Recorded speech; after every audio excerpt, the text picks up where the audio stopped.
Interesting fusion of the organic and the man-made. It was a tantalizing and hypnotic graphic effect with the sound score to kind of mimic this mix of worlds, an interweaving and bouncing off one another of the technological and the more like innovation, but also the natural soundscape as well. So as they entwined it was really interesting to also see images of nature reclaiming the world, the man-made space. So overall, I was just quite captivated by it, and it made for, yeah, a lovely viewing experience that allowed me to kind of contemplate my own connection to both of these environments and how they can coexist, especially without the presence of any actual humans or animals in the space. So I really did enjoy the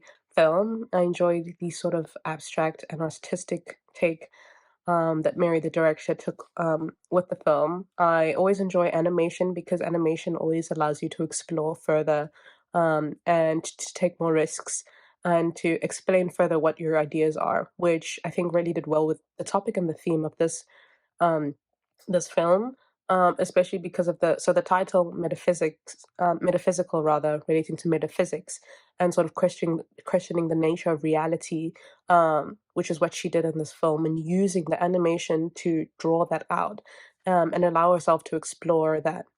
I really did enjoy the contrasts of kind of the two worlds. Again, playing with this idea of reality and understanding what the nature of reality really is.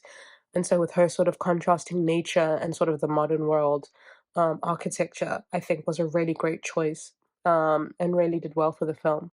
To me, it was art appearing before our eyes, and it looked like abstract cityscapes of various places where the architecture is not fully visible. And it's also in a manner, it felt almost like, is this a rendering of what another life form would be looking at if they were looking in on Earth?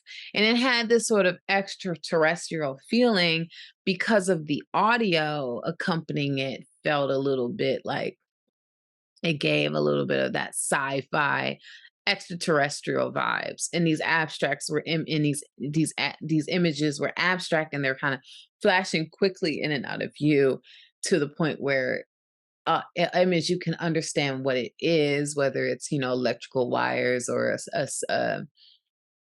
a skyscraper, but it doesn't actually look exactly like it will look in our normal day-to-day view.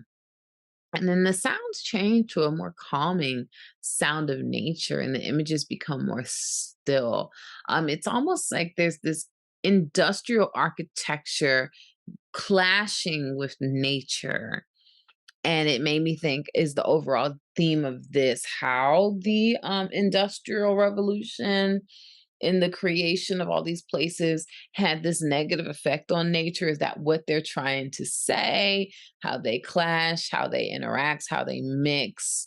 There's several ways that you can kind of take this if you wanted to dive into it. This felt like the video equivalent to Finnegan's Wake. Um, just such an interesting sequence of images. Some seem clearly um, hand drawn or painted, and others couldn't really tell. And everything was moving so quickly. There was no time to really stop and wonder about any particular image. It's just this constant bombardment, which I thought was a really just an interesting choice. And hats off to the editor for putting all this together. Unless it was literally just dumped in as a sequence, but it felt uh, much more thoughtful than just a random series of images. So yeah, I'm still kind of flustered from watching it, but great work. In a series of photos and paintings of poles as we migrate both metaphorically and physically to buildings and eventually abandoned housing. It's not often we get a clear moment to sit with an image, so when we do, we really get to take it in. There's a mass amount of flashing imaging within this piece, and I feel like there's an alien trying to communicate with me while there's just someone casually slurping on a milkshake in the corner of the room. The short is probably the most experimental within the collection.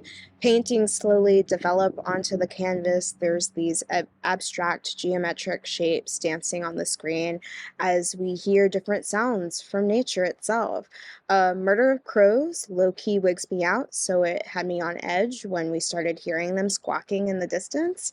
It gave me this I'm out of here sort of feeling, so when they ended up appearing on the screen, I literally wrote in my notes here, "Oh no, I do not like this ending. This is creepy," in all caps. They build this wintry dead tree at the center. We have this ghastly green atmosphere, and then we flash to these flocks of birds. My worst nightmare. And you know those movies where they have these brainwashing sequences, flash imaging, eye torture devices being used in the process. That's what it felt like I was being forced to watch at the end. And I wrote in all caps, "I'm out," at the very end of this. So that was my gut reaction upon watching this piece. I had never seen an art style like this before, and I appreciate that. It was different from any other like sort of paintings or any sort of like art piece that I've seen before. And I like the style with the lines and everything. Also, I want to shout out the sound design because this film I mean, it hinges on the sound design. And to put all those effects in that type of timing and mix it all and make it sound good is impressive. And I like the creative direction that the filmmakers took with it. So yeah, really cool art style, really strong sound design. It was a very visceral experience, to be completely transparent, specifically for the reasons that it did two things that triggered my fight or flight response. The first thing is the imagery, I believe, is very much AI generated. And AI generated imagery is so uncanny that already it sets your nerves on edge. And then add that to the fact that it plays heavily into ASMR aesthetics. I know some people like and some people love ASMR, but it just does something to me that it just activates that fight or flight response. So those were some pretty intense 13 minutes.